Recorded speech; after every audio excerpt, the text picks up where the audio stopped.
ሰላም አለይኩም ዛሬ የምገኘው ሰበታ ነውና እህት ሀሊማ ያው ቲክቶክ ስክሮል ሳርገው ነው ያገኘኋትና ኢንሻአላህ ተዓላ ያው ትልቅ ችግር ላይ ናትና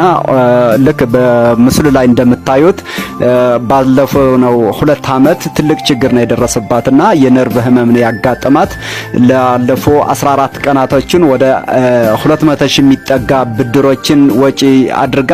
ስትታከም ነበር ጥሩ ለውጥ አምጥታለች ካሁን ግን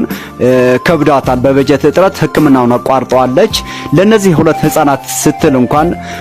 መራመድ ይኖርባታልና ኢንሻአላህ ሁላችን ተባብረን አቅም ያለን ወደዚህ አካውንት በማስገባት አቅም የሌለን ሼር ኮፒ ሊንክ ሪፖስት በማድረግ ይሄንን ቪዲዮ አቅም ወዳላቸው ወንድሞቻችን ከሀገር ውስጥም ከሀገር ውጭም ላሉ እናድርስላቸው አሁን የሚያስፈልገው አጠቃላይ ወደ 600 ሺህ የሚያክል ያስፈልጋታል 200 ሺህ ያው ብድር አለባት 400 ሺህ ደግሞ ለህክምናው ካሁን ለ6 ወር የምትከታተለው ነውና ኢንሻአላህ ትልቅ ተስፋ ነው ያለባት በአጠቃላይ እስከ ችግሯ ከሳና ዳምጠው እሺ ወንድሞቼ እህቶቼ አሰላሙ አለይኩም ወራህመቱላሂ ወበረካቱ ያው ወንድሜ እንዳላችሁ እውነት ነው ነርቭ ታሜ ነበርና ሁሉንም ነገር እሱ ተናግሮታል እና ደግሞ አሁን ላይ ያለሁት ፊዚዮቴራፒ ለመስራት አቅም አንሶኝ ነው ያለሁትና ባካችሁ በተቻላችሁ አቅም ያው ለአላህ ብላችሁ እንድትረዱኝና ፊዚዮቴራፒውን ሰርቼ ደግሞ መልሼ ጠንክሬ